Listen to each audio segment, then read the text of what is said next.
Good evening learners, welcome to English language and literature.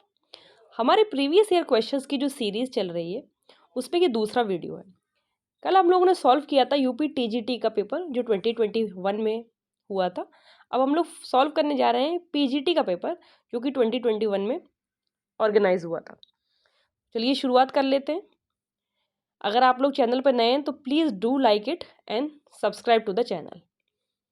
चलिए तो question number 1 देखते हैं। क्वेश्चन नंबर 1 है, point out the parts of speech of underlined words in the following sentences. तो question number 1 से लेके 3 तक जो अंडरलाइन वर्ड्स हैं उनका पार्ट ऑफ स्पीच बताना है कि वो क्या है। ही ऑलवेज रिस्पेक्ट्स हिज एल्डर्स, तो इसमें ऑलवेज अंडरलाइन है। तो ऑलवेज क्या है? वर्ब है, एडवर्ब है, एडजेक्टिव है या कंजंक्शन है। तो देखिए एडवर्ब जो होता है वो वर्ब की क्वालिटी बताता है। तो यहाँ वर्ब रिस्पेक्ट है तो उसकी क्वालिटी बता रहा है ऑलवेज। ऑलवेज जो है वो फ्रीक्वेंसी है, एडवर्ब ऑफ फ्रीक्वेंसी। तो ये ऑप्शन यहाँ पे हो जाएगा आंसर सही बी। नेक्स्ट क्वेश्चन देखेंगे, he is like my father. Like underline है, लाइक बताना है कि लाइन क्या चीज़ है, एडजेक्टिव है, प्रीपोजिशन है, नाउन है या फिर एडवर्ब है। तो यहाँ पे लाइक जो है वो होगा option number B, preposition. Noun और प्रोनाउन से पहले यूज किया जाता है, ये प्रीपोजिशन की तरह यहाँ काम कर रहा है। नेक्स्ट क्वेश्चन है, each of the question carries 1 mark. इसमें ईच क्या चीज है? नाउन है, एडजेक्टिव है, एडवर्ब है या फिर प्रोनाउन है। तो देखिए ये हो जाएगा, ईच जो है वो होगा डिस्ट्रीब्यूटिव प्रोनाउन। ईच होता है या फिर आइदर ऑफ, नाइदर ऑफ, ये जो होते हैं इनको बोलते हैं डिस्ट्रीब्यूटिव प्रोनाउन। तो option number D correct answer हो जाएगा। नेक्स्ट क्वेश्चन देखेंगे, which of the following dramas does not belong to the last phase of Shakespeare's literary career. तो इसमें से कौन सा जो प्ले है जो लास्ट टाइम में जो शेक्सपियर ने प्लेज लिखे थे वो उसमें फॉल नहीं करता है? नॉट का क्वेश्चन है। टेम्पेस्ट है, साइम्बलीन है, विंटर्स टेल है या एज यू लाइक इट है। तो टेम्पेस्ट, साइम्बलीन और विंटर्स टेल ये तीनों जो हैं ये तो फॉल करते हैं, लेकिन एज यू लाइक इट नहीं करता है। एज यू लाइक इट जो है वो फर्स्ट पब्लिश हुआ था फर्स्ट फोलियो में 1623 वाले में। ये कुछ लिखा गया होगा तकरीबन 1599 के टाइम में। ये फर्स्ट परफॉर्म हुआ था विल्टन हाउस में। Option number D is the correct answer.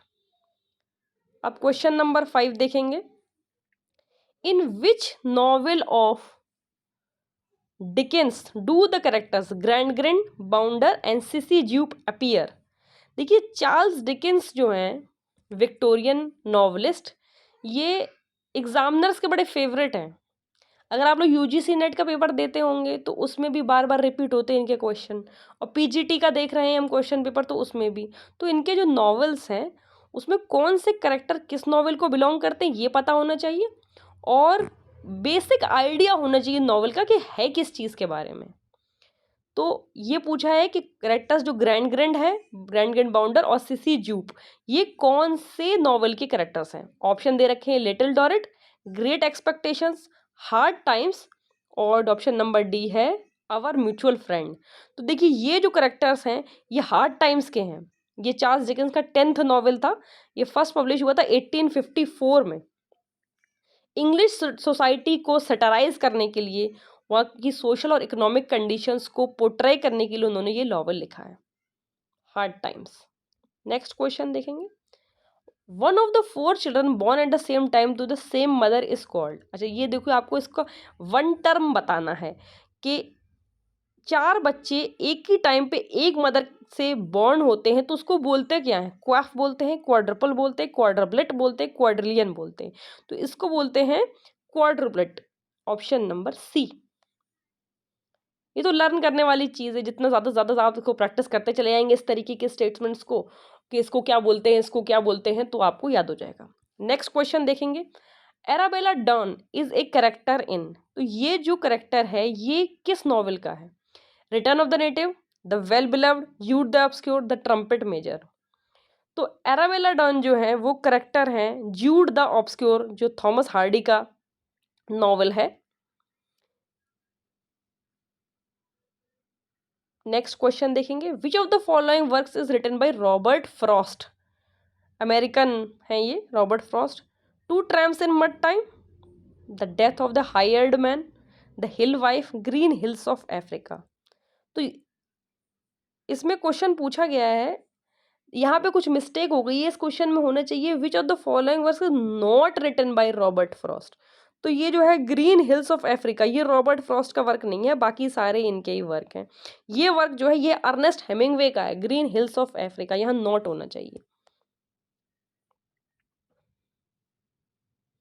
Next question है which work did E.M. Forster remark while criticising Mulk Raj Anand, avoiding the rhetoric and circumlocution, it has gone straight to the heart of its subject and purified it।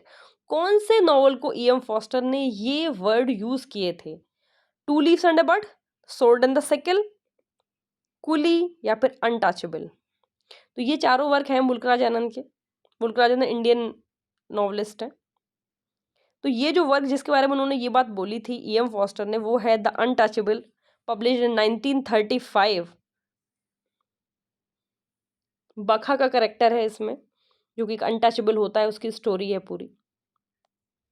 Next question देखें, question number 10। Thomas Sutpen the progenitor of Sutpen's 100 appears in. तो ये जो character है ये कहाँ पे appear होता है सुटपेन 100 में? Absalom, Absalom, Light in August, Immovable Feast, Man without women. तो एब्सोलम, एब्सोलम जो वर्क है वो है विलियम फॉकनर का, उसी वर्क का है ये फोकल करेक्टर। 1936 का नॉवल है ये। जो योकना पाटवा उनका जो एक इमेजिनरी प्लेस है वहां का है ये। नेक्स्ट क्वेश्चन है among these following pairs find out incorrect pair of Shakespeare's comedy and their characters. तो देखिए ये मैंने आपको पहले भी जब क्वेश्चन पेपर सॉल्व करवाया है तो ये बात बोली थी कि आपको जो शेक्सपियरियन प्लेज हैं उसमें कौन से प्ले में कौन से करेक्टर हैं ये बात मालूम होनी चाहिए। तो इसमें पूछा गया है कि प्ले का नाम लिखा है और उसके सामने कैरेक्टर का नाम लिखा है, तो कौन सा जो है वो इनकरेक्ट पेयर है, मतलब वो उसका कैरेक्टर नहीं किसी और प्ले का है। लव्स लेवर लॉस में Biron and Rosaline, Midsummer's Night Dream में Benedick and Beatrice, Merchant of Venice में बेसेनियो और पोर्शिया, एज यू लाइक में ऑरलैंडो एंड रोजालैंड। तो देखिए बेनेडिक्ट एंड बियाट्रिस ये मिडसमर्स नाइट ड्रीम के करेक्टर नहीं है, मच एडू अबाउट नथिंग के करेक्टर्स हैं। तो ऑप्शन नंबर बी जो है वो यहाँ पे गलत हो जाएगा। नेक्स्ट क्वेश्चन देखेंगे। The lights begin to twinkle from the rocks, the long day wanes, the slow moon climbs, the deep moans round with many voices. ये लाइन्स मेंशन्ड है। ये लाइन्स बतानी है कि ये लाइन्स कौन सी पोम से ली गई हैं। Stopping by Woods on a snowy Evening, Crossing the Bar, Ulysses, The Road Not Taken. तो ये जो लाइन्स हैं ये लाइन्स हैं यूलिसीज की। यूलिसीज जो वर्क है एक ड्रामेटिक मोनोलॉग है ये वर्क।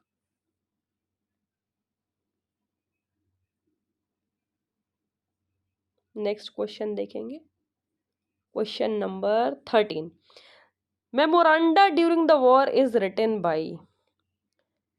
देखिए जो मेमोरांडा जो वर्क है ड्यूरिंग द वॉर ये तो वॉल्ट विटमैन का वर्क है, लेकिन ये जो क्वेश्चन था ये आयोग ने इसको कैंसिल इसलिए कर देता था क्योंकि क्वेश्चन पेपर जो था वहाँ पर मेमोरांडा ड्यूरिंग द वॉर लिखने के बजाय मेमोग्रांडा लिख गया था।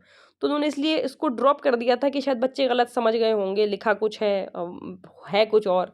वैसे अगर देखा जाए मेमोरांडा ड्यूरिंग द वॉर ये जो वर्क है ये वॉल्ट विटमैन का वर्क है। नेक्स्ट क्वेश्चन देखेंगे, which of the following is the correct definition of alliteration.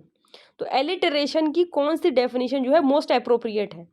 Use of vague और equivocal expression, it is a contrast और opposition in meaning, repetition of speech sounds in a sequence of nearby words, use of words and expression that have become obsolete in common space. तो ये alliteration जो है repetition of speech sounds होता है in sequence of nearby words, option number C. Next question देखेंगे, which is the literary period does the most prolific novelist Charles Dickens belong to. तो Charles Dickens जो है वो कौन से literary period को बिलोंग करते हैं? चार्ल्स डिकेंस फिर आ गए new classical period, romantic period, Victorian या अर्ली 20th। तो he is a Victorian novelist. Next question है थायरसिस वॉज रिटन टू कमेमोरेट। तो थायरसिस जो है वो एक्चुअली एक पेस्टोरल एलिजी है। ये लिखी किसने है, पहले तो ये पता होना चाहिए। ये लिखी है मैथ्यू आर्नल्ड ने दिसंबर 1865 में। तो कमेमोरेट का मतलब है कि किसके लिए लिखी थी, ठीक है ना। एलिजी तो आप लोग समझते हैं ना, जैसे किसी के अपने का इंतकाल हो जाता है तो इंसान मेमोरी में उसकी कोई एलिजी लिखता है। तो ये मैथ्यू आर्नल्ड ने लिखी थी। किसके लिए लिखी है? थॉमस आर्नल्ड के लिए, कीट्स के लिए, टेनिसन के लिए या अर्थर ह्यूज क्लॉ के लिए? तो ये उनके पोएट फ्रेंड थे अर्थर ह्यूज क्लॉ, जिनकी जो डेथ है वो 42 की ही एज में हो जाती है। तो इस वजह से वो ये पोएम लिखते हैं Thyrsis, Matthew Arnold. Next question देखेंगे, in which of the following poems get the references of dryad, Flora and Ruth एड? Ode to the west wind, true love, ode on a Grecian urn या फिर ode to a nightingale? तो इसका correct answer है option number D, ode to है nightingale. ये सारे references इस पोएम में यूज हुए। नेक्स्ट क्वेश्चन है thou lovest but never knew love said satirity, the above line is taken from. ये जो लाइन्स हैं ये कौन सी पोम से ली गई हैं? The lost love, la belle dame sans merci, ode on a Grecian urn, to a skylark. तो ये जो पोएम है, ये जो लाइन मेंशन है, ये मेंशन है पोएम टू ए स्काईलार्क, जो कि है पीबी शैली का वर्क। नेक्स्ट क्वेश्चन देखेंगे, Faulkner satire of the Philistine, deceptions of the rootless southerner who seized wealth and power in the chaotic civil war prolonged can be referred as? योकना पाटवा, स्नोपिसिज्म या फिर option number D है global south. तो इसका जो correct answer है वो स्नोपिसिज्म है।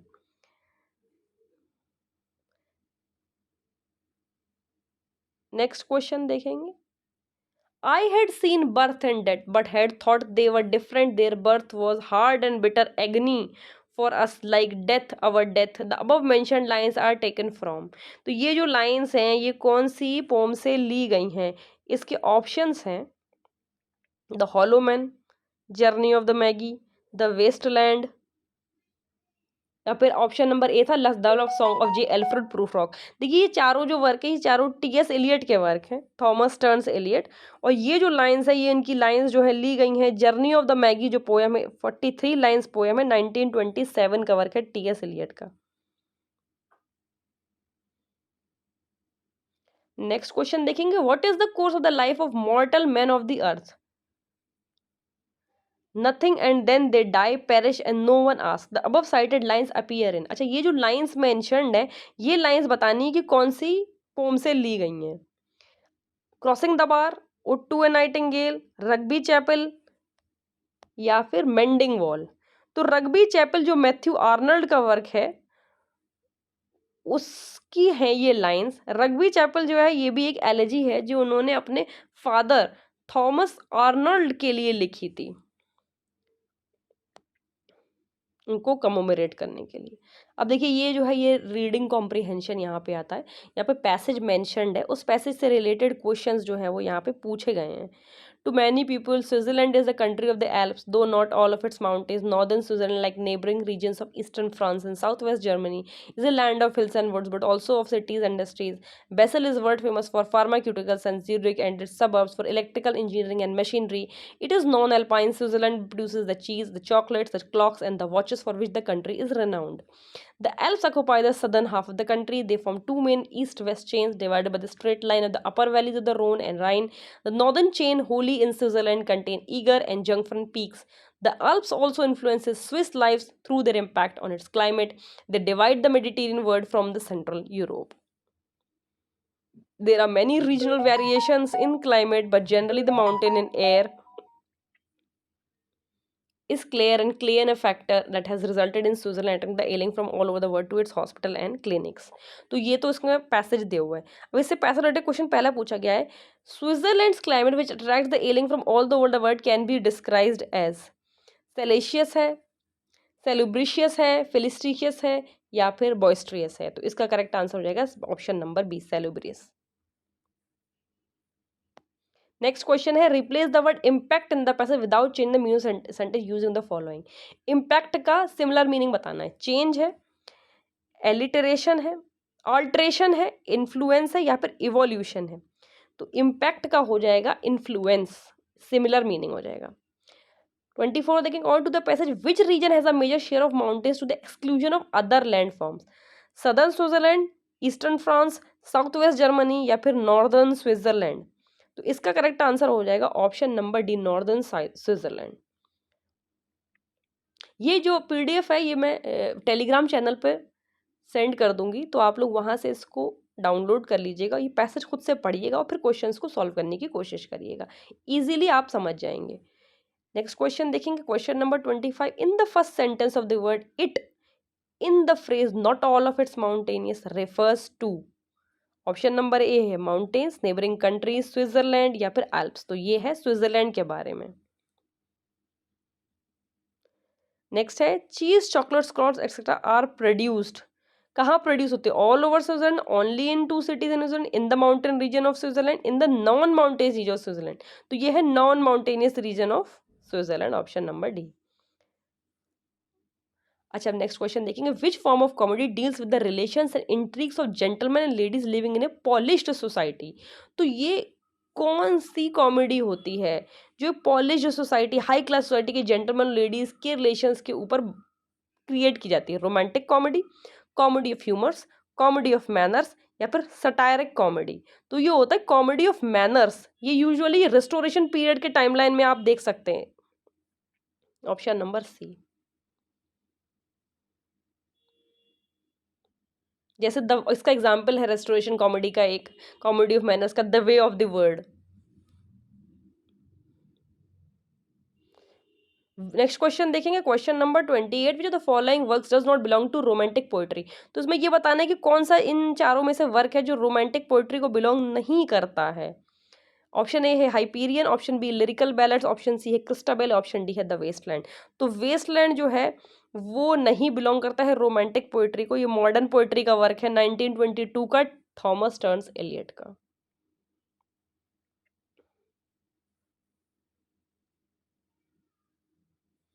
Next question देखेंगे, according to Wordsworth poet is a man speaking to dash a man it is true endowed with more lively dash more dash and tenderness.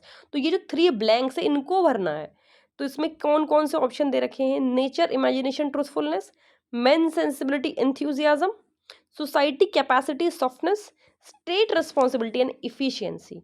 तो इसका करेक्ट आंसर हो जाएगा, according to Wordsworth poet is a man speaking to man, a man it is true endowed with more lively sensibility, more enthusiasm and tenderness। तो option number B correct हो जाएगा। Next question देखिए, question number 30, about whom did Arnold in this poem memorial verses he led us as we lay at birth on the cool flowery lap of birth। ये जो memorial versus है ये किसके बारे में उन्होंने ये चीज़ लिखी है? विलियम वर्ड्सवर्थ के बारे में, विलियम शेक्सपियर के बारे में, एल्फ्रेड लॉर्ड टेनिसन के बारे में या फिर जॉन कीट्स के बारे में?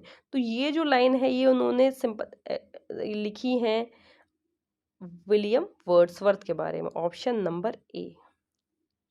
क्यों ये उस चीज़ को ये कहना चाहते हैं इसमें कि उनके अंदर ये सलाहियत है कि किस तरीके से वो नेचर से इवोक कर सकते हैं फीलिंग्स, और नेचर के साथ सिंपथाइज करके लोगों को उससे कनेक्ट करवा सकते हैं through his poetry. Question number 31 देखेंगे, the knock about scenes in Shakespeare, the taming of the shrew and the merry wives of Windsor are examples of. देखिए ये दोनों वर्क हैं विलियम शेक्सपियर के, the taming of the shrew एक work है, एक है the merry wives of Windsor. तो इसमें जो नॉक अबाउट सीन्स हैं वो किस चीज़ को रिप्रेजेंट करते हैं? वल्गर कॉमेडी को, कॉमेडी ऑफ ह्यूमर्स को, फार्स को या साइंस ऑफ बफनरी को? तो ये जो है टेमिंग ऑफ द श्रू और मैरी वाइफ्स ऑफ विंटर्स ये एग्जाम्पल्स हैं फार्स के। ये बेसिकली एंटरटेन करने के लिए होते हैं through certain situations, option number C correct हो जाएगा। नेक्स्ट क्वेश्चन देखेंगे, question number 32, Jake Barnes is the narrator in. तो ये जो करेक्टर है जेक बार्न्स ये कौन से नॉवेल का नरेटर है? In our Time, Man without Women, A movable Feast, या सन ऑल्सो राइजेस। तो सन ऑल्सो राइजेस जो अर्नेस्ट हेमिंग्वे का वर्क है 1926 का, उसका ये नरेटर है जैक बार्न्स। अच्छा, यहाँ पे क्वेश्चन नंबर 33 में पूछा गया है which of the following statement not correct of the poetry of Robert Frost. कौन सी जो लाइन है, स्टेटमेंट है, वो रॉबर्ट फ्रॉस्ट की पोइट्री से रिलेटेड नहीं है। नॉट वाला क्वेश्चन है, कौन सी है वो नहीं बताना है, जो नहीं है वो बताना है। Following stay in England between 1912 and 1915। Frost poetry acquired influences of the British Georgian school of poetry. Option B, Frost poetry often been described as an intersection of self and place. Across the River into the Trees offers a true representation of Frost as a Emersian poet natured. या फिर option number D, Frost's relationship with nature is characterized by his notion of emblemism. तो इसमें जो correct option हो जाएगा वो हो जाएगा ऑप्शन नंबर 3, यानी कि option number C, Across the River into the Trees. ये Across the River into the Trees, ये जो थीम है, ये थीम है अर्नेस्ट हेमिंग्वे की, रॉबर्ट फ्रॉस्ट का नहीं है। नेक्स्ट क्वेश्चन देखेंगे, marriage by its best title is a monopoly not of the least individual sort. ये अबव मेंशन्ड स्टेटमेंट कौन से वर्क का है? ट्रू लव का, कल्चर एंड एनार्की का, test of the d'Urberville का, a bachelor's complaint of the behaviour of married people का। Marriage by its best title is a monopoly and not of the least individual sort. ये जो है ये bachelor's complaint and the behaviour of married people का है, Charles Lamb का work है, essays of Elia में आया था ये 1823 में। नेक्स्ट देखेंगे, Wordsworth first poem an evening walk shows the influence of poets रॉजर्ट, रॉशर and delight on him. तो ये तीनों जो पोएट्स का इन्फ्लुएंस वर्ड्सवर्थ पे देखा जाता है, ये कहाँ के हैं पोएट्स? इटालियन हैं, फ्रेंच हैं, ग्रीक हैं, या फिर रोमन हैं?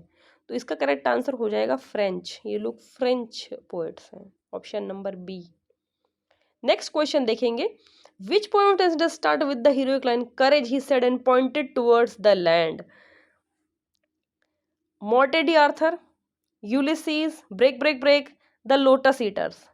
तो ये जो लाइन है courage he said and pointed towards the land, ये लोटस ईटर्स की लाइन है, जो कि वर्क है एल्फ्रेड लॉर्ड टेनिसन का।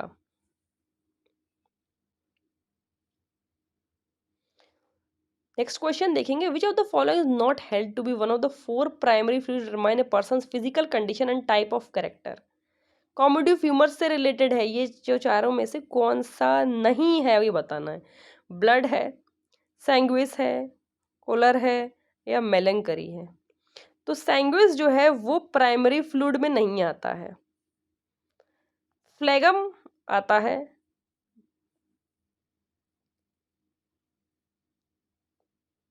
नेक्स्ट क्वेश्चन देखेंगे, of life immense in passion pulse and power cheerful for freest action formed under the laws divine the modern man I sing the above mentioned lines appears in. तो ये जो lines ऊपर दी गई हैं ये किस poem की हैं? When lilacs last in the dooryard bloom, one self I sing, I saw in Louisiana a live oak growing, या फिर मेंडिंग वॉल? तो ये जो लाइंस है ये हैं वॉल्ट विटमैन की पोएम 1867 की one self I sing. Next question देखेंगे, क्वेश्चन नंबर 39 है, the references of Hinkseys, Sibylla, Ilsley Downs appears in. ये जो रेफरेंसेस हैं ये किसमें अपीयर होते हैं? क्रॉसिंग द बार में, डोवर बीच में, यूलिसीज में, या फिर थायरसिस में? तो ये जो सारे रेफरेंसेस हैं ये आते हैं थायरसिस में। थायरसिस मैं आप लोगों को बता चुकी हूँ, थायरसिस वर्क है मैथ्यू आर्नल्ड का। In which of the following poems do we get the references of Proteus and old Triton? ये जो रेफरेंसेस है ये किस पोम के हैं? Ode to the west wind के, ओड टू अ नाइटिंगेल के, the world is too much with us, या ode on a Grecian urn? Question number 40, का आंसर है option number C, the world is too much with अस। ये एक sonnet है William Wordsworth का। Proteus और old ट्रिटियन ancient God's हैं, Greek gods, इनका जो रेफरेंस है वो इस पोएम में दिया गया है। नेक्स्ट क्वेश्चन देखेंगे, ये भी लाइन्स हैं, इनको बताना है। I who have lost my way and beg now at strangers' doors to receive love at least in small change appears in। ये किसकी लाइन्स है? द फ्रीक्स की, my grandmother's house, a hot noon in Malabar, the invitation. तो देखिए माई grants mother house जो कमला दास का work है, जो वो अपने एंसेस्ट्रल होम जो होता है, अपने ग्रैंड मदर्स की के ऊपर उनकी जो है लव का उन्होंने डिस्क्रिप्शन दिया है, कन्फेशन किया है, उसकी लाइन्स हैं। I who have lost my way and beg now at strangers' doors to receive love at least in small change. ये वर्क है कमला दास का, my grandmother's house. Next question देखेंगे, question number 42, from whom the following poems the given lines are taken. Here we go round the prickly pear, prickly pear, prickly pear, here we go round the prickly pear. Question option number A है solitary reaper, option number 2 है Dover बीच, option number सी है थायरसेस, और option number D है hollow man. तो hollow man का की lines है ये, और ये वर्क है टी.एस. इलियट का, ये फ्री वर्स में लिखी गई है।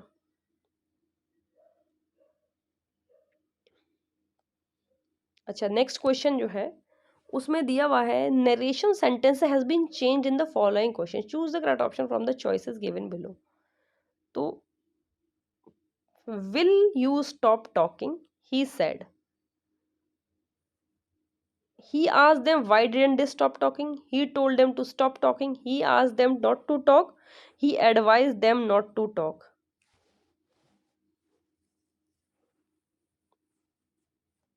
क्वेश्चन नंबर 43 हम लोग देख रहे हैं। इसमें देखिए बताना क्या था, इसमें नरेशन जो है वो चेंज करना है। तो इसका करेक्ट ऑप्शन हो जाएगा option number B. Direct speech में दिया, इसको इनडायरेक्ट में करना है, तो इसमें हो जाएगा he told them to stop talking, option number B. Question number 44 देखेंगे, ask the teacher my father suggested. तो ऑप्शन है my father suggested we should ask the teacher, my father suggested to ask the teacher, my father suggested that let the teacher be asked, my father suggested that the teacher be asked. तो इसका correct option रहेगा option number A, my father suggested which we should ask the teacher.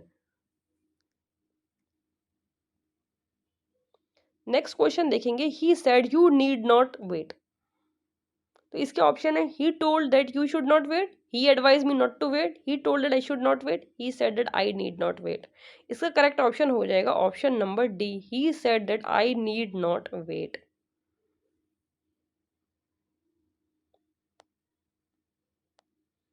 Next question देखिए, question number 46, which of the following is not true about ए सोल्यूलुकी। कौन सा जो statement है वो सोल्यूलुकी से के बारे में ट्रू नहीं है। Soluki speech in which character alone the stage expresses thoughts and feelings and allows the dramatist to convey directly to an audience important information about a particular audience. Soluki one imaginary speaker address an imaginary audience. Soli was extensively used by the playwrights of Elizabethan and Jacobean period. Actually ये वाला जो question था, ये आयोग ने इसको cancel कर दिया था इस क्वेश्चन को, क्योंकि वैसे तो सोल्यूलुकी आप लोग जानते हैं, सोल्यूलुकी होता है इमेजिनरी स्पीकर होता है, और वो अपने दिमाग में सोच रहा होता है, ठीक है, किसी को बता नहीं रहा होता है, लेकिन वो इस तरीके से दिखाया जाता है कि वो जो सोच रहा है, क्या सोच रहा है, वो ऑडियंस को समझा दिया जाता है। इमेजिनरी ऑडियंस होती है वहाँ पे, ये सोल्यूलुकी होती है, लेकिन इसमें कोई सा भी ऑप्शन जो है वो जो आयोग है उसने माना नहीं है।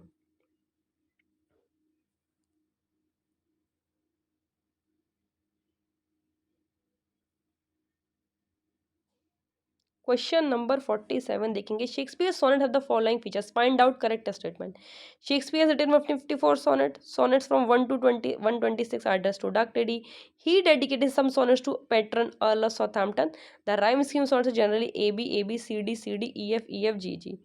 तो इसमें ये पूछा गया है find out the correct statements, तो कौन कौन से करेक्ट हैं चाहिए ये बताना है। 1 2 3 4 सब करेक्ट है, 1 एंड 4 करेक्ट है, 1 3 4 करेक्ट है, ओनली 4 करेक्ट है। तो इसका जो करेक्ट ऑप्शन है वो है ऑप्शन नंबर 1 3 एंड 4, क्योंकि सोनेट नंबर 1 से लेके 126 जो है वो मिस्टर WH आर्थर साउथहैम्पटन है, उनको डेडिकेटेड है। 127 से 154 वो है डार्क लेडी को। तो ये question number 134 option number C correct हो जाएगा। Fill in the blanks with correct articles given below in the line. I therefore welcome this publication, which is dash humble tribute to his memory by dash Ministry of Information and Broadcasting और dash Government of India. इसका correct option हो जाएगा an the a the a the. तो इसका correct option हो जाएगा question number 48 का I therefore welcome this publication which is a humble tribute to his memory by the Ministry of Information of the Government of India। तो option number B correct हो जाएगा। Which poem of John Keats given below is based on Burton's The Anatomy of Melancholy? Robert Burton का जो work है anatomy of मेलनकली, उस पे कौन सी पोएम बेस्ड है जॉन कीट्स की? Ode to Autumn, Hyperion, Lamia, the Eve of Saint Agnes. तो इसका करेक्ट ऑप्शन जो है वो है ऑप्शन नंबर सी लामिया।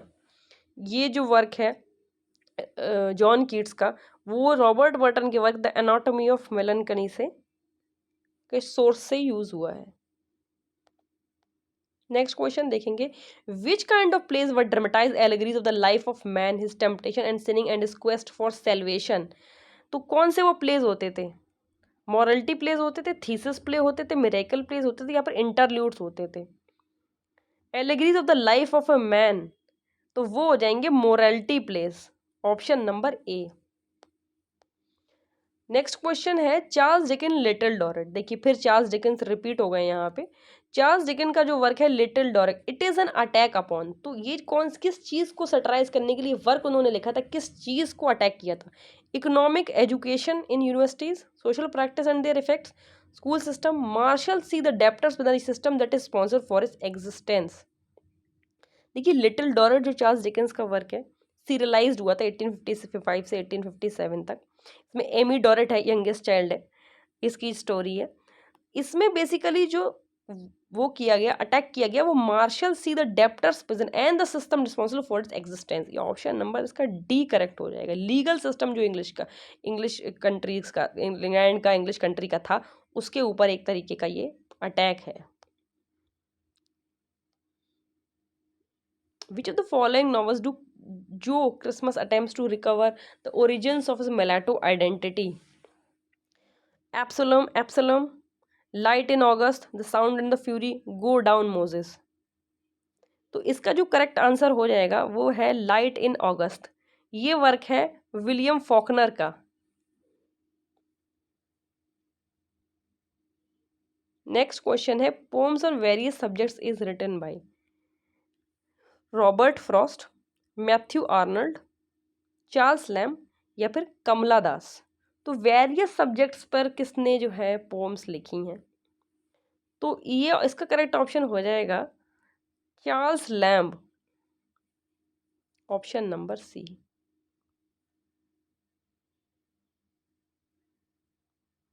नेक्स्ट क्वेश्चन देखेंगे, who has said that poetry should please by a fine access.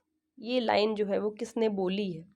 Matthew Arnold ने, John Keats ने, PB Shelley ने, या फिर एल्फ्रेड लॉर्ड टेनिसन ने। ये जो एक वर्क है on axioms of poetry in the writing process, John Keats का, उसकी लाइन है ये poetry should please by a fine excess, John Keats हो जाएगा फिर इसका correct answer B. Next question देखेंगे, choose the option having correct form of tense. किसमें जो है करेक्ट टेंस लगा हुआ है वो बताना है। He has come back last night, he came back last night, he is coming back last night, he was coming back last night। तो यहाँ पे he came back last night, B जो है वो करेक्ट ऑप्शन हो जाएगा। Subject है, फिर मूविंग वर्ब है, और उसके बाद ऑब्जेक्ट है। नेक्स्ट क्वेश्चन देख लेंगे, sensationalism and extravagant emotional appeal or the characteristic which of the following dramatic form. ये जो कैरेक्टरिस्टिक सेंसेशनलिज्म, एक्स्ट्रावेगेंट इमोशनल किस टाइप के ड्रामेटिक फॉर्म में यूज होते हैं? मेलोड्रामा में, थिएटर ऑफ द एब्सर्ड में, प्रॉब्लम प्लेज में, या एक्सप्रेशनिस्ट ड्रामा में। तो मेलो ड्रामा जो है उसमें होता है ज़्यादा सेंसलाइजेशन और एक्स्ट्रावेगेंट इमोशनल अपील। ए हो जाएगा इसका ऑप्शन। 57 देखेंगे, the term utopia designate the class of fictional writings that represent the elite class, highly educated society, show the intelligent and rational way of life, represent an ideal but non-existent political and social way of life, full of ideal imaginative romanticism। देखिए utopia जो है वो ऐसा imaginary island है, ठीक है, non existent, होता नहीं है, मगर एक जो होता है ना आइडियल प्लेस है, कहीं नहीं, आइडियल प्लेस है कि बहुत ही हर चीज़ वहाँ की परफेक्ट एक आइडियल प्लेस है, मगर वो एग्जिस्ट नहीं करती ना पॉलिटिकली ना सोशली, ठीक है ना। ये जो वर्ड है यूटोपिया, ये कॉइन किया था सर थॉमस मोर ने। नेक्स्ट क्वेश्चन, ये जो क्वेश्चन है ये भी पैसेज से रिलेटेड है, इसमें पैसेज मेंशन है, उस पैसेज को पढ़ना है और उससे रिलेटेड जो क्वेश्चन है उनके आंसर देने। Function of discovery is sometimes attributed to imagination. Through the exercise of imagination, we hit upon hypotheses which help us to combine the discrete data into synthetic wholes. Hypothesis is the principle of growth in knowledge. In framing hypothesis, we seem to contemplate a situation does not necessarily exist. We contemplate the non-existent and review a number of alternatives. Such an attitude of mind where the activity of assertion is suspended and possible alternative situations are supposed seems to be obviously one of the imagination. Cross identifies the activity responsible for hypothesis with artistic imagination, but enumerating hypothesis is not the work of more controlled imagination. Imagination unverified by intuition, imagination which is daydreaming, fancy, reverse, or quest work will not help us to light upon the truth except by accident. There is a difference between a more guess, which is the work of imagination, and integral knowing or intuition. Those who attribute the framing of hypothesis to imagination assign it not to the analytical intellect but to appreciative part of our mind. ये इसका passage है। Next question, इसमें जो questions दिए हुए हैं वो हम लोग देख लेते हैं। It is not appropriate to attribute the framing of hypothesis to a mere uncontrolled imagination because imagination supported by intuition can be helpful in framing of hypothesis. Option number D हो जाएगा इसका करेक्ट ऑप्शन। 59 में है, in what manner do hypothesis help in the function of discovery, किस तरीके से hypothesis discovery करने में हेल्पफुल होता है। इसका करेक्ट ऑप्शन हो जाएगा option number A, they help us to combine discrete data into synthetic wholes. Option question number 60 देखेंगे, what according to the author is the role of imagination, either it is source of discovery, source of hypothesis, plays role in combining discrete data, none of the above. तो imagination basically it is a source of hypothesis. अब इसमें closest meaning बताना है। Hypothesis का closest meaning क्या होगा? Well established fact, idea which is yet not prove to be true, popular belief, scientific discovery. तो देखिए हाइपोथेसिस जो होता है वो नॉट प्रूव्ड होता है, आइडिया होता है which is not yet prove to be true, ठीक है ना। तो ये हो जाएगा option number B. Question number 62 देखेंगे, रेवरी, इसका मीनिंग बताना है। क्लोज मीनिंग क्या होगा? गेस वर्क होगा, डे ड्रीम होगा, इमेजिनेशन होगा, विम होगा।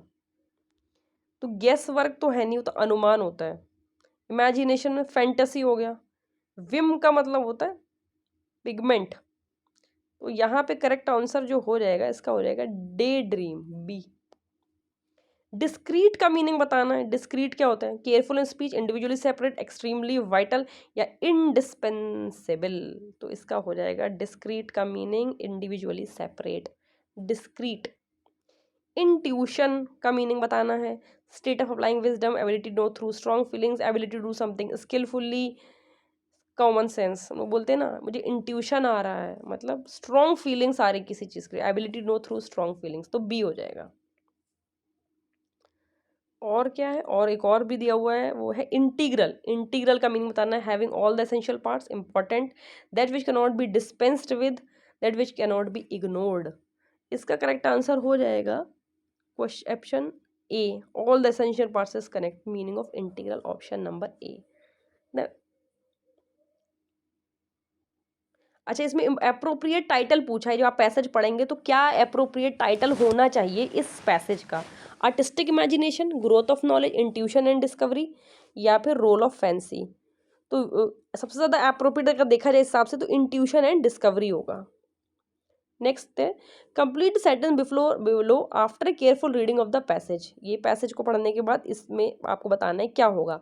We contemplate the non existent in order to enrich our imagination, frame a hypothesis, imagine something unrealistic, build up an argument। तो frame a hypothesis, we contemplate the nonsense in order to frame a hypothesis, option number B. अच्छा, अब यहाँ पे आपको idioms और phrases के जो close meaning है वो बताने हैं।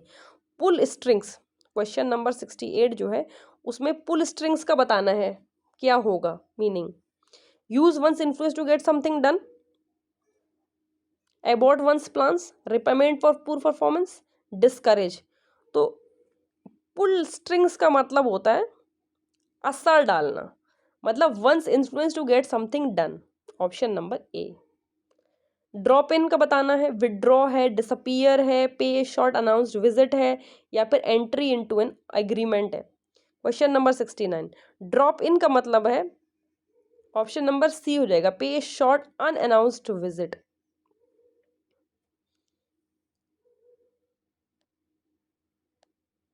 नेक्स्ट क्वेश्चन है ब्रेक इनटू। ब्रेक इनटू का क्या मीनिंग होगा, terminate, enter by force, collapse, detach. तो देखिए ब्रेक इनटू होता है ना जबरदस्ती कहीं घुस जाना, कहीं पर बुलाया नहीं गया वहां पे पहुंच गए, घुस गए, या फिर कहीं पर किसी तरीके का जैसे फायर वगैरह लग जाती है तो घुस दरवाजा तोड़ के जाना पड़ता है, तो फोर्सफुल्ली जाना होता है, ब्रेक इनटू द रूम, तो वो एंटर बाय फोर्स हो जाएगा, क्वेश्चन ऑप्शन बी सही हो जाएगा। नेक्स्ट देखेंगे 71, in a tragedy the term catharsis can be broadly interpreted as. Catharsis को क्या हम समझते हैं, कैथारसिस जो है वो टर्म एरिस्टोटल ने दिया था। Error of judgement in character of hero which leads him from happiness to misery, purgation of excessive emotion of pity and fear, catastrophe in which there occurs a sudden reversal of hero's fortune from happiness to disaster, act of revenge acted out on stage to satisfy the audience appetite। देखिए D से तो कोई लेना ही देना नहीं है। Catharsis है purgation, but it is the process of releasing strong emotions through pity and fear। तो purgation of excessive emotion of pity and fear हो जाएगा catharsis, option number B. Incorrect use of idioms with pair of words, अच्छा ये incorrect बताना है। Kashmir is wrack and ruin of India, my mother loves her kith and kin, Hitler carried fire and sword wherever he went, let us work heart and soul. Kashmir is wrack and ruin of India, ये जो है wrong sentence है, sense of idioms इसमें कुछ नहीं है, ये एक गलत हो जाएगा ए वाला। अच्छा एक ये क्वेश्चन है, क्वेश्चन नंबर 73, उसमें पूछा गया कि ये जो लाइन्स है ये बोली किसने है। Who has spoken following lines in Shakespeare's Macbeth. Macbeth की लाइन किसने बोली, methought heard a voice cry, sleep no more I Macbeth does murder sleep the innocent sleep. एड लेडी मैकबेथ ने, बैंको ने, मैकडफ ने, या Macbeth ने। तो मैकबेथ ने खुद बोली हैं जब वो डंकन का मर्डर कर देता है, तब उसके बाद वो ये बात बोलता है। उसको नींद बिल्कुल नहीं आती ना, वो उसको गिल्ट भी रहता है और दिमाग में उसके चलती रहती है वही बात, ऑप्शन नंबर डी है। इक्वोक इज, ये क्या चीज़ होती है, फॉर्म ऑफ मेटाफर है, फॉर्म ऑफ मेटोनमी है, स्पेशल टाइप ऑफ पन है, या फिर एलिटरेशन है। देखिए ये होता है कि स्पेशल टाइप ऑफ पन, तो मोर देन वन मीनिंग होते हैं, तो ऑप्शन सी करेक्ट हो जाएगा। अच्छा इसमें बताना है कि जो भी डायरेक्शन दिया उसके आप उसको चेंज करिए। 75 क्वेश्चन में pay that bill at once, उसको पैसिव में करना है। You should pay the bill at once, that bill should be paid at once, let that bill be paid at once, you are advise to pay that bill at once. तो इसमें जो passive हो जाएगा वो late हो जाएगा, फिर object हो जाएगा, प्लस मी हो जाएगा, बी हो जाएगा, फिर उसके बाद आएगा मूवेबल वर्ब, वर्ब का थर्ड फॉर्म लगेगा। तो लेट, तो यहाँ ऑप्शन हो जाएगा let that bill be paid at once, option number C. Hard working students always get success, इसको कॉम्प्लेक्स स्टेटमेंट बनाना है 76 क्वेश्चन को। The students who get success are hard working, students who get success always work hard, the students who work hard always get success, the students who do not work hard do not get success. तो option number complex sentences में यहाँ पे बनाएंगे तो बनेगा the students who work hard always get success, option number C. यहाँ पे who जो है यूज होगा as a relative pronoun. Next question देखेंगे, does anyone like paying taxes, इसको बनाना है assertive sentence. All like paying taxes, nobody like paying taxes, anyone can pay taxes, everyone does not like paying taxes। तो assertive sentence जब बनाएंगे तो हो जाएगा nobody likes paying taxes, subject plus verb plus object। Next question देखेंगे, no sooner did the sun rise than the dew disappeared, affirmative sentence बनाना है इसका। as the sun rose the dew disappeared, as soon as the sun rose the dew disappeared, hardly had the sun risen then the dew disappeared, as soon as the sun had risen the dew had disappeared। तो इसमें जो correct answer हो जाएगा वो हो जाएगा option number B, as soon as the sun rose the dew disappeared। Next question है, she is not taller than I am without a negative. अच्छा, नेगेटिव हटा देना है तो कैसे बनेगा, ये क्योंकि नेगेटिव सेंटेंस है तो उसको नेगेटिव हटाना है। I am taller than her, he is as tall as I am as tall as she is, none of the above. तो I am taller than her. Next question देखेंगे, meaning of the idiom to cool one's heel, इसका meaning क्या होता है to cool one's heels का? To be kept waiting for some time, to rest for some time, to remain in a comfortable position, to give no importance to someone. To cool one's heels का मतलब होता है to kept waiting for some time, option A correct हो जाएगा। Next question है question number 81, ये lines mentioned है यहाँ पे, ये बताने कौन सी पोम की लाइन है। Thunder crashes from rock to rock the cataracts reply, lightnings dazzle our eyes, rearing torrents have breached. तो किस पोम की लाइंस हैं? The love song of J Alfred Prufrock, the hollow man, Rugby Chapel, Ulysses. देखिए, love song of J Alfred Prufrock T S. Eliot का work है, the hollow man भी T S. Eliot का है, रग्बी चैपल जो है मैथ्यू आर्नल्ड का है, यूलिसेस एल्फ्रेड लॉर्ड टेनिसन का है। ये लाइंस जो हैं ये जो है लाइन रग्बी चैपल की हैं, जो कि एक एलिजी है, इन्होंने लिखी थी मैथ्यू आर्नल्ड ने, उसकी लाइंस हैं ये। नेक्स्ट क्वेश्चन जो है वो है, in which of the following poems does the poet express whatever theme song could have no ending? Ode to the west wind, to a skylark, the solitary reaper और ode to a nightingale. तो ये para जो है वो लिया गया है the solitary reaper से, एक लिरिकल पोएम है विलियम वर्ड्सवर्थ की। नेक्स्ट क्वेश्चन, क्वेश्चन नंबर 83 देखेंगे, which of the following works is inspired by Shelley's discussed at the so called Peterloo massacre. Peterloo massacre से इंस्पायर्ड होके कौन सा वर्क लिखा है? The revolt of Islam, the mask of anarchy, ode to the west wind या Prometheus unbound. तो mask of anarchy 1819 का जो वर्क है पीबी शेली का, वो इन्फ्लुएंस है पीटरलू मैसाकर से। नेक्स्ट क्वेश्चन देखेंगे, in reference with Hardy's life and his work some statements are given, find the incorrect. अच्छा देखिए, इसमें जो इनकरेक्ट है यानी कि जो नॉट वाला है वो बताना है। Thomas Hardy was born in 1842. He is known for his regional novels. The character Gabriel Oak appears in the novel Far from the Madding Crowd. Tess of the d'Urberville was published in 1880, regarded as his masterpiece. तो उसमें multiple options दे रखे हैं। Option A दिया है 1 और 4 दोनों सही हैं, 1 और 4 दोनों गलत है, ओनली 1 गलत है, 2, 3 एंड 4 गलत है और ओनली 4 गलत है। तो देखिए, इसमें जो करेक्ट ऑप्शन हो जाएंगे, इसमें 1 1842 में वो बॉर्न नहीं हुए, ये भी गलत है। और दूसरा जो ऑप्शन है टेस ऑफ डी और बुलबुल 1880 रिगार्डेड एज मास्टरपीस, ये भी नहीं है, 1 एंड 4 नहीं है। रीजनल नॉवेल्स जाने जाते हैं, वेसेक्स नॉवेल्स लिखते थे, गैब्रियल ओक जो उनका वर्क है, वो गैब्रियल ओक जो करेक्टर है वो फार फ्रॉम द मेडिंग क्राउड का करेक्टर है। तो ये 2, 3 तो सही है, 1 और 4 गलत है। नेक्स्ट क्वेश्चन देखेंगे, question number 85, she is more sinned against than sinning is a remark made in favor of one of the famous heroines of Thomas, which are the following novels she belongs to। तो she is more sinned against than sinning, ये Tess of d'Urberville, letter of the नेटेन, Jude the obscure, mayor of Casterbridge, ये सारे works हैं Thomas Hardy के। तो कौन सी novel की है ये line, Tess of d'Urberville जो है a pure woman faithfully presented, ये नॉवल है थॉमस हार्डी का, उसकी लाइन्स है। नेक्स्ट क्वेश्चन देखेंगे, which is not true about Shelley's work. P B Shelley के बारे में, वर्क के बारे में कौन सी बात गलत है? नॉट ट्रू का मतलब है गलत है। Shelley's ode to the west wind has been written in terza rima, terza rima में ओड टू वेस्ट विंड लिखी गई है। Adonais is a well known legend in the death of William Godwin. Hellas is a lyric drama inspired by the possibilities of Greek revolt. Shelley is the triumph of life is a dream poem and unfinished work. तो देखिए इसमें जो है वो Adonis जो है वो PB Shelley का तो वर्क है, लेकिन ये विलियम गॉडविन की डेथ पे नहीं लिखा गया था एलेजी में, ये लिखा गया था जॉन कीट्स के लिए। तो ऑप्शन बी जो है वो इनकरेक्ट है। नेक्स्ट क्वेश्चन देख लेंगे, Walt Whitman poem children of Adam has the theme.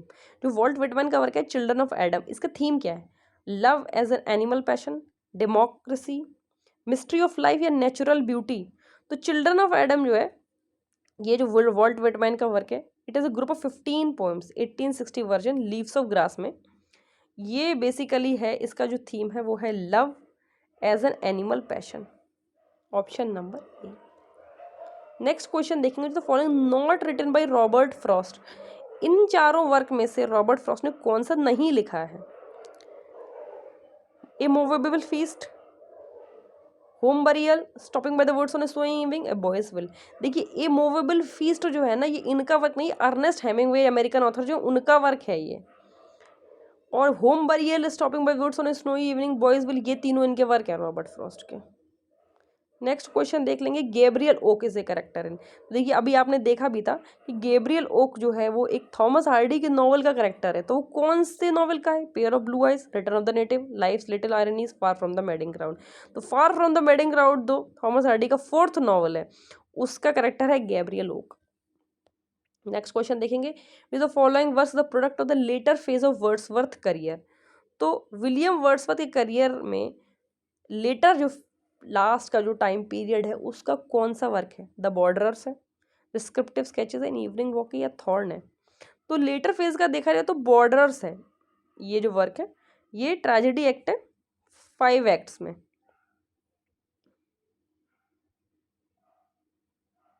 Next question है, the burly landlord in the barber's trade union is named. Vijay Chandrika Bahadur, Paramchand, Purnachand, Vijay Chand. तो बार्बर्स ट्रेड यूनियन, इसमें जो करेक्टर है नेम वो है Vijay Chand, option number D.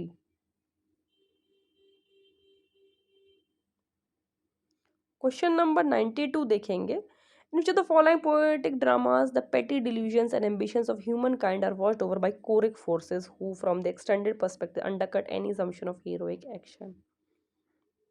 Murder in the Cathedral, the Dynasts, the Cocktail Party, the Confidential Club। The dynast ये जो work है Thomas Hardy का वर्क है, इसके बारे में बताया गया। नेक्स्ट क्वेश्चन देखेंगे, find out the odd pair of works of John Keats and their publication year. ये सारे वर्क जो मेंशन है जॉन कीट्स के हैं, इसमें ये बताना है कि किसका ईयर जो है वो मतलब उसके साथ दिया वो गलत है, सही वाला नहीं बताना है, ऑड पेयर बताना है, ठीक है।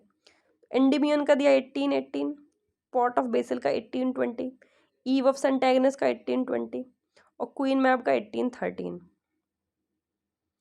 तो बताना है ऑड पेयर कौन सा है। अच्छा गलत नहीं बताना, इसमें ये बताना है कि कौन सा जो है वो अलग है, ठीक है, चारों से। तो क्वीन मैप का टाइम पीरियड तो सही है, लेकिन क्वीन मैप जो है वो जॉन कीट्स का नहीं है, पीबी शैली का वर्क है, तो ये इसमें अलग हो गया, बाकी सारे जॉन कीट्स के वर्क हैं। ये इन्होंने ये वाला क्वेश्चन जो है इसको थोड़ा अलग तरीके से मेंशन किया। यहाँ पे क्वेश्चन में ये नहीं लिखा होना चाहिए और पेयर्स ऑफ जॉन कीट्स, इसमें ये लिखा होना चाहिए था कि कौन सा वर्क जो है बाकी सबसे अलग है। तो देखिए बाकी सारे वर्क जॉन कीट्स के, ये वर्क क्वीन मैप जो है पीबी शैली का है, तो ये बाकी से अलग हो गया, ऑप्शन नंबर डी करेक्ट हो जाएगा। क्वेश्चन नंबर 94 जो है, we were dash time for the train, इसमें करेक्ट प्रोपोजिशन लगाना है। ऑन है, एट है, इन है, ड्यूरिंग है। देखिए ये तो वैसे क्वेश्चन जो है उन्होंने इस आयोग ने तो ड्रॉप कर दिया था, क्योंकि उसका रीज़न है we were on time for the train, ये भी करेक्ट है, और we were in time for the train, ये भी करेक्ट है। ऑन टाइम का मतलब है बिल्कुल सही टाइम पे पहुंचे थे, इन टाइम का मतलब है हम टाइम से पहले ही पहुंच गए थे, ट्रेन आने वाली थी। तो दोनों ही ग्रामेटिकली करेक्ट है, लेकिन आयोग ने क्योंकि दोनों ऑप्शन सही आए थे तो उन्होंने एग्जाम में ये क्वेश्चन कैंसिल कर दिया था। नेक्स्ट क्वेश्चन देखेंगे, question number 95, it is not wise to have a meal and bath immediately. तो इमीडिएटली क्या आएगा यहाँ पे? आफ्टर आएगा, आफ्टर वर्ड्स आएगा, सिंस आएगा, या फिर ड्यूरिंग आएगा? तो इसमें ऑप्शन जो प्रीपोजिशन या यूज होगा, it is not wise to have a meal and bath immediately, afterwards होगा। ऑप्शन नंबर बी करेक्ट होगा। नेक्स्ट देखेंगे, he has done nothing dash he arrived. तो for he arrived, since he arrived, from dead, after he arrived. तो since होता है arrive के साथ, since he arrived.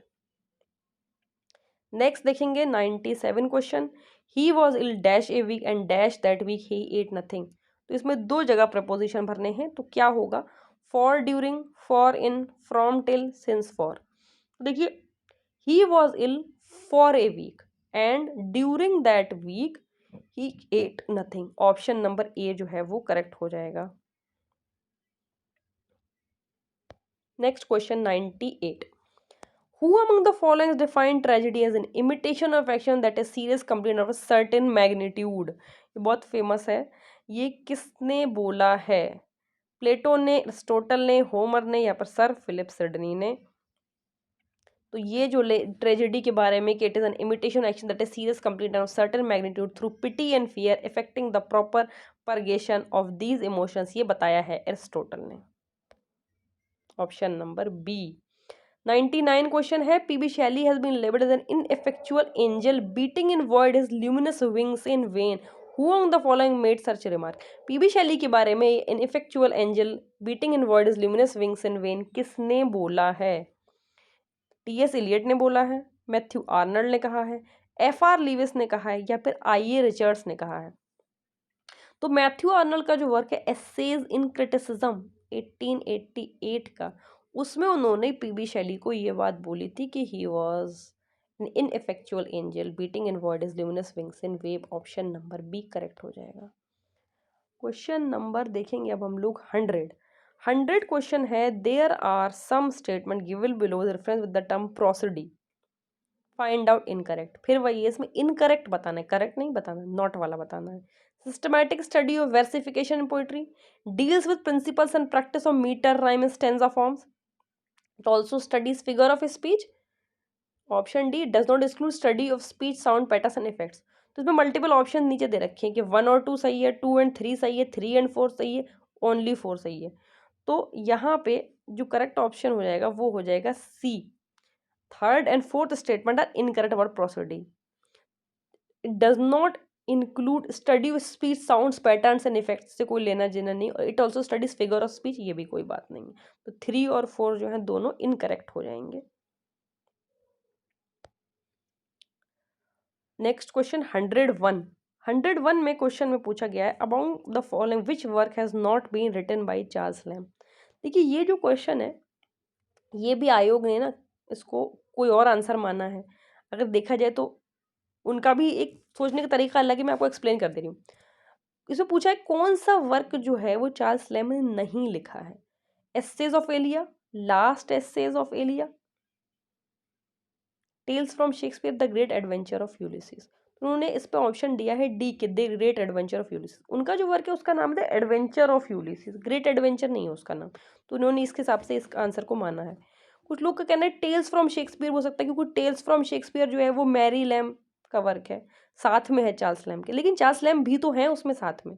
तो इसलिए ग्रेट एडवेंचर ऑफ यूलिसिस ज़्यादा अप्रोप्रिएट रहेगा, क्योंकि ग्रेट नहीं है वो वर्क, चार्ल्स लैम्ब का वो वर्क है द एडवेंचर ऑफ यूलिसिस। तो ग्रेट इसमें एक्स्ट्रा लिख गया है, तो ये जो है ये इनका नहीं माना जाएगा, डी हो जाएगा। नेक्स्ट क्वेश्चन देखेंगे, which of the following is figures of speech involves a play upon words. Words के साथ खेला जाता है जिसमें एंटीथेसिस, एलिट्रेशन, पन, या फिर ज्यूगमा। तो ये प्ले ऑफ वर्ड्स होता है पन में। Option number C. Next question देखेंगे 103। 103 है, which of the following place the middle class provincial life been depicted by Shakespeare. तो मिडिल क्लास प्रोविंशियल लाइफ जो है वो किस प्ले में विलियम शेक्सपियर ने दिखाया है? टिमोन ऑफ एथेंस में, मेरी वाइफ्स ऑफ विंडसर में, कोरियोलेनस में, या फिर द विंटर्स टेल में। तो मेरी वाइफ्स ऑफ विंडसर जो है उसमें उन्होंने दिखाया है मिडिल क्लास प्रोविंशियल लाइफ। ये फर्स्ट पब्लिश हुआ था 1602 में। जॉन फाल्स्टाफ का एक करेक्टर है इसमें, आपको पता होगा। नेक्स्ट क्वेश्चन देखेंगे, Catherine Barkley is a character in. तो देखिए ये जो चारों ऑप्शन दिए हुए हैं इसमें से किस करेक्टर में है Catherine Barkley? Fable to arms, man without women, the sun also rise, Absalom Absalom. तो देखिए ये जो वर्क है a fable to arms, Ernest Hemingway का जो अमेरिकन राइटर है, उसमें है कैथरीन बार्कले। ये वर्ल्ड वॉर 1 के टाइम पीरियड को वो नज़र में रख के ये वर्क लिखा गया था। इटालियन कैंपेन में क्या हो रहा था उस टाइम, उसकी टाइम क्या है, उसमें कैथरीन बार्कले एक करेक्टर है। नेक्स्ट क्वेश्चन देखेंगे, from which the following poems the given lines have been taken. तो यह लाइंस मेंशन है, ये बताना ये लाइंस कौन सी पोम की हैं। Tears idle tears, I know not what they mean, tears from the death of some divine despair rise in the heart and get to the eyes. Option देख लेंगे, द प्रिंसेस है, when lilacs last in the dooryard bloom है, Thyrsis है, या फिर Dover beach है। इसका correct answer है the princess. Alfred Lord Tennyson का serio comic blank verse narrative poem है ये, इसकी लाइन है ये। नेक्स्ट क्वेश्चन देखेंगे 106। Which of the following text is the rarely imaginative version of tale from Boccaccio? Prometheus unbound, true love, Isabella, या फिर the borderers. तो rarely imaginative version of tale from Boccaccio Isabella है, और उसको ये बोलते हैं पॉट ऑफ बेसिल। ये नैरेटिव पोएम है जॉन कीट्स का। ये अडेप्टेड स्टोरी है बोकाशियोस की डिकैमरून से। ऑप्शन नंबर सी करेक्ट हो जाएगा। क्वेश्चन नंबर 107 देखेंगे, which of the following words original title as Laon and Cynthia. Laon and Cynthia original title किस वर्क का था जो बाद में टाइटल चेंज हो गया था? Ode to the west wind का, मास्क ऑफ एनार्की का, प्रोमेथियस अनबाउंड का, द रिवोल्ट ऑफ इस्लाम का। देखिए जो रिवोल्ट ऑफ इस्लाम ये 12 कैंटोस में जो बुक पोम पब्लिश हुई थी बाई पीबी शैली इन 1817, उसका जो ओरिजिनल टाइटल था वो था लाओन एंड सिंथिया। तो उसका करेक्ट आंसर हो जाएगा the revolt of Islam. Next question देखेंगे, young Nick Adams is a character of Hemingway's novel. ये अर्नेस्ट हेमिंगवे के नॉवेल्स के नाम दे रखे हैं, इसमें से किस नॉवल में करेक्टर है young Nick Adams? A fable to arms में, इन आवर टाइम्स में, the sun also rises, to have और हैव नॉट में। तो निकोलस एडम्स ये एक फिक्शनल कैरेक्टर है किस नॉवल का? In our times by Ernest Hemingway. Next question देखेंगे, इसमें भी कैरेक्टर्स दे रखे हैं, ग्रेस और Melbury and Giles Winterborne appear in Hardy's novel. किस थॉमस हार्डी के नॉवल में ये कैरेक्टर हैं, Grace Melbury and Giles Winterborne? The return of the native में, द वुडलैंडर्स में, जूड द ऑब्सक्योर में, या फिर अंडर द ग्रीनवुड ट्री में? तो द वुडलैंडर्स जो वर्क है उसमें ये दोनों कैरेक्टर्स हैं, ग्रेस मेलबरी एंड गर्ल्स विंटरबोर्न।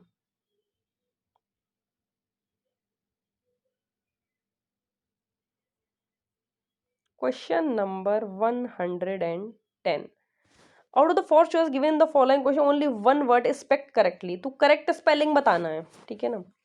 क्या करेक्ट स्पेलिंग होता है? इंटेंडेड टू चीट समवन, किसी को चीट करने का इंटेंशन रखना, उसको बोलते क्या है? ये फ्रॉडुलेंट, फ्रेडुलेंट, फ्रेडुलेंट, फ्रॉडुलेंट। तो फ्रॉड्यूलेंट ऑप्शन नंबर ए जो है वो means dishonest person, hypocritical person, जो कि दूसरे का दूसरे के साथ बुरा करना चाहता है, उसको चीट करना चाहता है। ऑप्शन ए। नेक्स्ट क्वेश्चन है, स्लॉटर हाउस को क्या बोलते हैं? एबेटोर, एबेटोर, ये एबेटोर की कौन सी करेक्ट स्पेलिंग है ये आपको इसमें पहचानना पड़ेगा। ऑप्शन नंबर 111 में जो डी होगा स्लॉटर हाउस, इसका करेक्ट ऑप्शन क्या होगा? ABATTOIR, option number D. Next question है 112, the scientific study of the earth atmosphere. जो साइंटिफिक स्टडी होती है अर्थ एटमॉस्फेयर की, उसको बोलते क्या है? मेट्रोलॉजी बोलते हैं। तो मेट्रोलॉजी की करेक्ट स्पेलिंग क्या होती है? ये हो जाएगा option number B. Next question है 113, एक्सट्रीमली अनप्लेजेंट, तो जो बिल्कुल अच्छा ना लगे, अनप्लेजेंट लगे। एबनॉक्शियस, ऑबनॉक्शियस, ऑबनॉक्शियस, ऑबनॉक्शियस, तो ये होता है ऑबनॉक्शियस, ऑप्शन नंबर सी।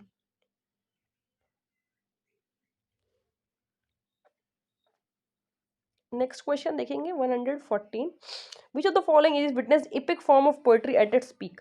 तो जो एपिक पोएट्री है वो किस टाइम पीरियड में अपने पीक पर थी, अपने बेस्ट टाइम्स में थी? क्लासिकल एज में, रेनेसा पीरियड में, न्यू क्लासिकल एज में, या फिर मॉडर्न एज में? तो क्लासिकल एज में एपिक फॉर्म ऑफ पोएट्री जो थी वो पीक टाइम पे थी। ये टाइम पीरियड था 1717 तक का। नेक्स्ट क्वेश्चन देखिए 115, विच of the following figures of speech is used in the sentence I have read all of Milton. इसमें कौन सा फिगर ऑफ स्पीच यूज हुआ है? मेटाफर, एलिगरी, पर्सोनिफिकेशन, या फिर मेटोनमी? तो I have read all of Milton, ये example है मेटोनमी का।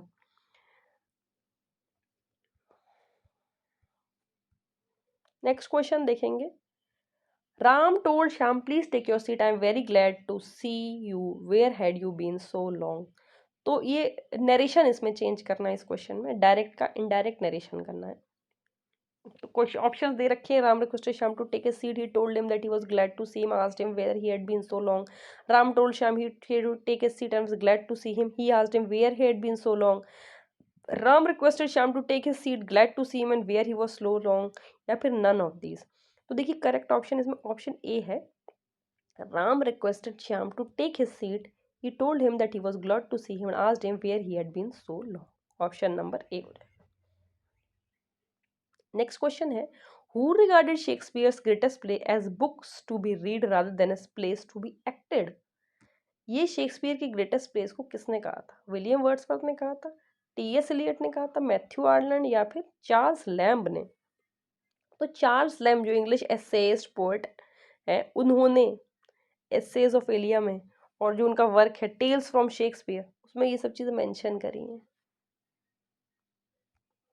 नेक्स्ट क्वेश्चन देखेंगे 118, जो the following verse is a pastoral romance. तो जो ये प्लेस दे रखे हैं विलियम शेक्सपियर के, इसमें पेस्टोरल रोमांस कौन सा है? एज यू लाइक इट है, ट्वेल्थ नाइट है, टेम्पेस्ट है, या फिर ओथेलो है? तो देखिए पेस्टोरल रिफॉर्म जो वो होता है रोमांस, उसका मतलब है, पेस्टोरल का मतलब है जो शेफर्ड्स, रूरल लाइफ, उससे रिलेटेड हो, ठीक है ना? तो पेस्टोरल जो लाइफ दिखाई गई है वो दिखाई गई है एज यू लाइक इट में, विलियम शेक्सपियर का जो वर्क है as you like it, option number A. Next question 119, humbug Casby in Little Dorrit is.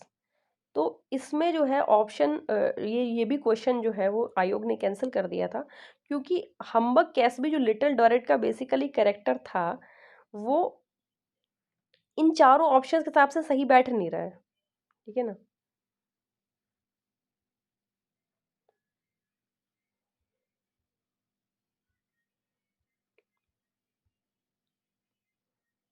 Next question देखेंगे 120, in the sun also Rise having flitted through several sexual liaisons, Lady Brett Ashley finally chooses.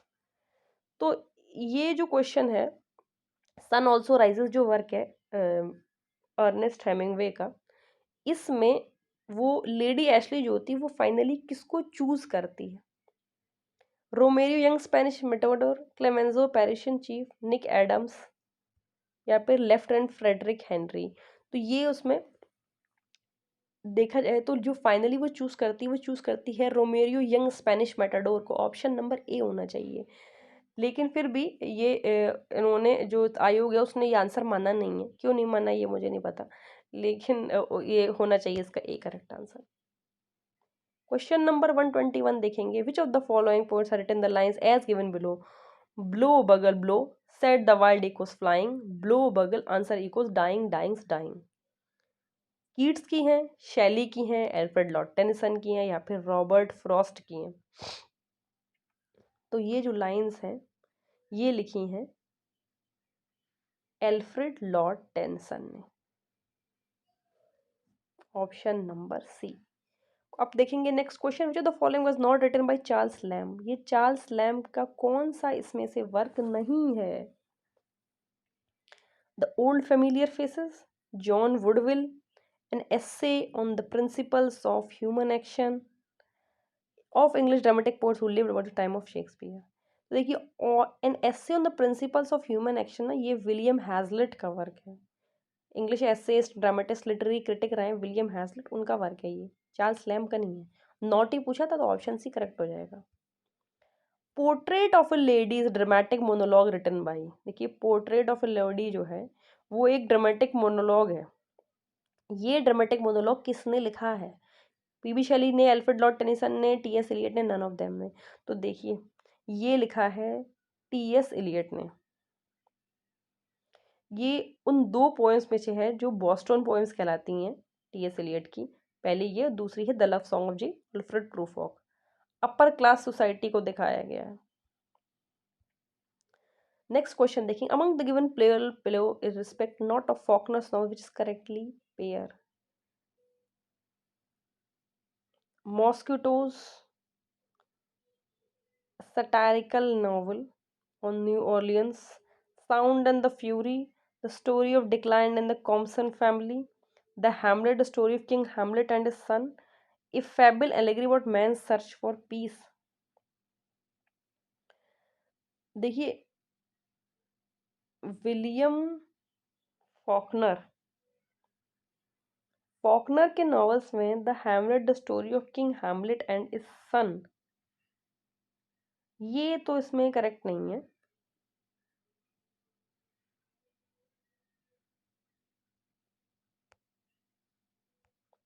Next question जो है last question है आज का, question number 125। No nightingale did ever chant more welcome notes to weary bands travellers in some shady haunt among Arabian sands. तो ये lines बहुत ही famous lines है, काफ़ी एग्जाम्स में पूछी जा चुकी हैं। Which of the following lines poems of William Wordsworth contain the above mentioned line. तो किस पोम की लाइंस हैं? टेंटन एबी के, डेफोडिल्स की, सॉलिटरी रीपर की, या फिर 3 years she grew in sun and shower. The solitary reaper जो लिरिक पोएम है विलियम वर्ड्सवर्थ की, उसकी लाइंस हैं ये सारी। तो आज 125 क्वेश्चंस हमारे कंप्लीट हो गए हैं from PGT question paper of the year 2021। अगर आप लोग को ये वीडियो पसंद आया तो please do like it and do share with your friends and classmates. Channel को भी ज़रूर सब्सक्राइब करिएगा ताकि आप लोग कोई भी वीडियो जो आने वाले और ईयर्स के क्वेश्चन पेपर में सॉल्व करवाऊंगी वो मिस नहीं होगा उससे। अगर आप लोग और कुछ देखना चाहते हैं तो प्लीज़ कमेंट बॉक्स में उसको मेंशन कर दीजिएगा। तो it's all for today, thank you.